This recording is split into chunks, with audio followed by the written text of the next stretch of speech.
make our own too as a test. We pay the farmer, find a farmer, make our own circle.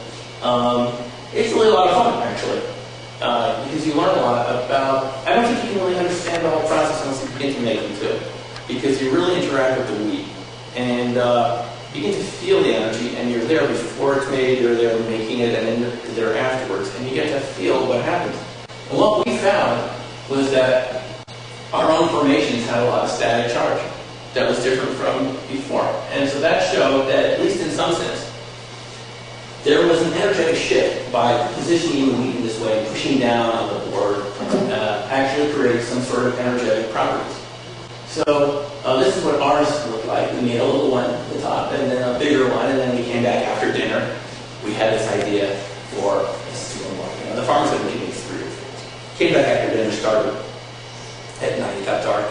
Peter had this idea for something that looked like this. We drew it in the back of the napkin. We went back and did it. Became the Hallmark formation. Now, it's not something as complex as the other ones we've seen, but it was one of the first ones we've ever done, and it was 300 feet across, the size of a football field. And some of the researchers that came out with us later said, wow, it looks pretty good to us.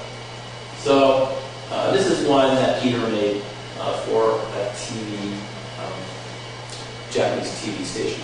You can see that kind of watery effect that he created. So we began to see that a lot of these patterns could be man-made.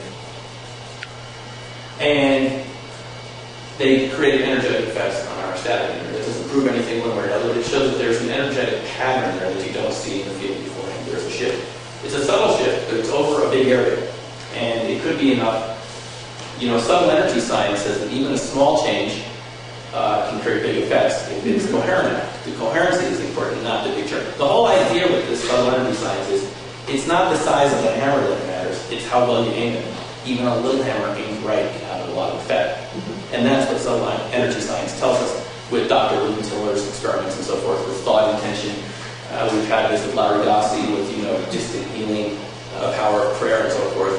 It's not the size of the effect, it's just to get a lot of people focusing their minds in the same way.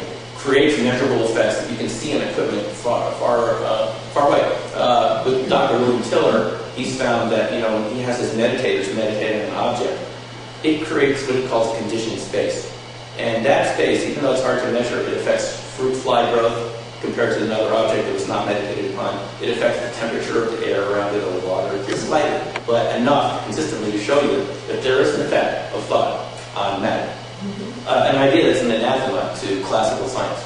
But we're thinking maybe the crop circles were like that too, because they have the coherency. And then a lot of us go into these circles later thinking about them. They're in calendars and books, and we focus on them a lot. And that kind of creates a thought form in etheric space around us. So they have effects. It also affects us. It affects us. We're taking that. Yes, and people have reported different feelings in crop circles, and some of them make you feel really giddy and having a good time. Some of them make you feel nauseous. And I don't think this is pesticide use. There's something about the shapes that just doesn't feel quite right. Some of them make you feel fantastic. So the shape affects us too. There's even a story that Lucy Pringle told, where she had these little bottles of water, and they even made her feel sick later on. Feed around the water. Yeah, they'd been in the circle. And Mom had a story like that too, where he had water that he drank in a circle that had not made him feel good, and he got that feeling again, and that feeling like a homeopathic imprint on the water. That makes sense. Dr. Emoto and the shape of the water and so forth, which has been, by the way, replicated. Double-blind studies, where they give different samples of water, and the lab can tell the difference. People were skeptical of this actually tested this, and they found that the lab could tell the difference between the water with one type of intention versus another. Interesting. So maybe the crop circles have that effect too. We made one in Washington State, and the farmer helped there. That was 110 out there, so we didn't stay very long. But we had fun just making it to experiment and to see how. The farmer actually made this one. We think this is the first crop circle ever where the farmer helped. He took the first dump. Now we want to do our intention. Now I got to tell you, there's different circle makers that do these. And believe me, they do a lot. I've been out with them a lot now and seen a lot of circles made at night. They can do anything you can see up there. You don't have to agree with me on that, but that's my view now. They can do anything that you can see they can do, because they spend a lot of time during the winter months thinking how they're going to do this. They're quite serious about this. And a lot of them say intention and prayer before they make their circles. So spaces. You know, the conditioning of the space through mind intent. But the farmer was so excited, he just leapt in there with the sounding board. We didn't have time to have any intent or any, any meditation or anything.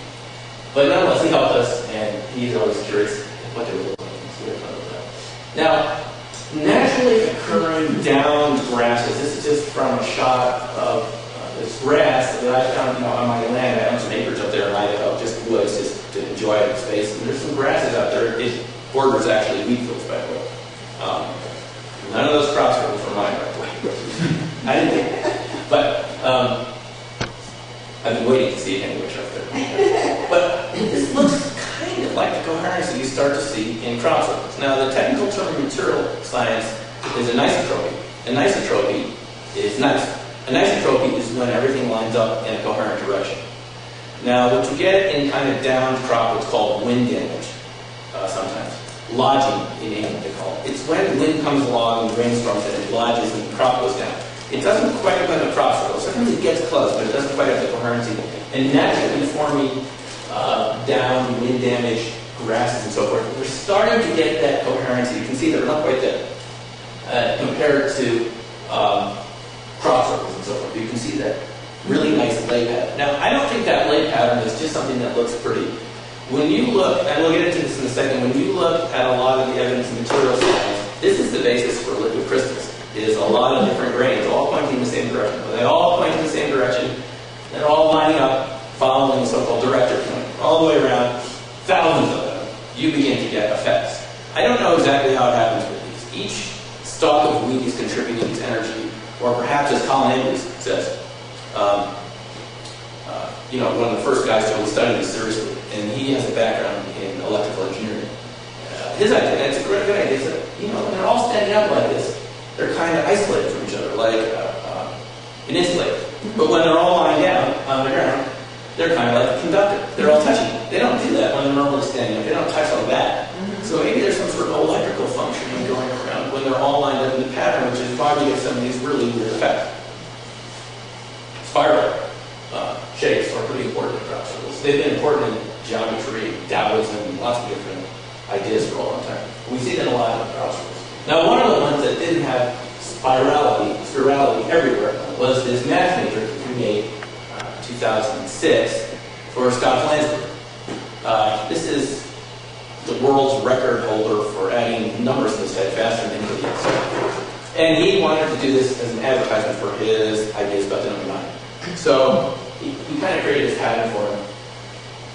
He had a lot of electrical effects and effects that people could sense in 3 of these outer spirals. The ones that were double tufted for 2 centers. There were 3 of them. Now, that wasn't our idea. We had one of the best circle makers we know help us with this. And it was his idea to create 3 of them with a different pattern than the other 9. And so we all kind of worked on the pattern. He had this idea to create double-centered circles. Now, those affected lots of cameras and lots of batteries. The numbers, by the way, had no energy we could see. Because they're kind of man-made shapes that are arbitrary to some extent. I don't think they're particularly formed on sacred geometry. They're just kind of based on normal alphabet. But the outer circles did affect cameras. It even affected our cameras because Ron tried to fly this in an ultralight to get pictures, and my digital camera stopped working. And actually, it was blinking the display. I looked at the manual later to see, does that mean something? Sometimes you get a number and blinking, you go in the error code, it means, memory fall, or, Well, there was no error code for a blinking display. It did work until we took the batteries out, but it didn't get it. It happened while it was over the center of the circle, so kind of in that area. So it even affected a couple 100 feet up, a camera. And it affected other cameras too. This is another one that seems to be affected by being in the circle. People went into one of those double-tufted formations, and some person actually fell down. It had a feeling. And I can tell you it did have the feeling in this squirrels. Why that circle maker came up with that idea to do that, I don't know, but his intuition, it was on the right track. And I have to believe that some of these circle makers, I don't know what they're connected to, but intuitively they seem to know how to create circles that are going to have energy. This is another example. This is the Devil's Den at 5 field.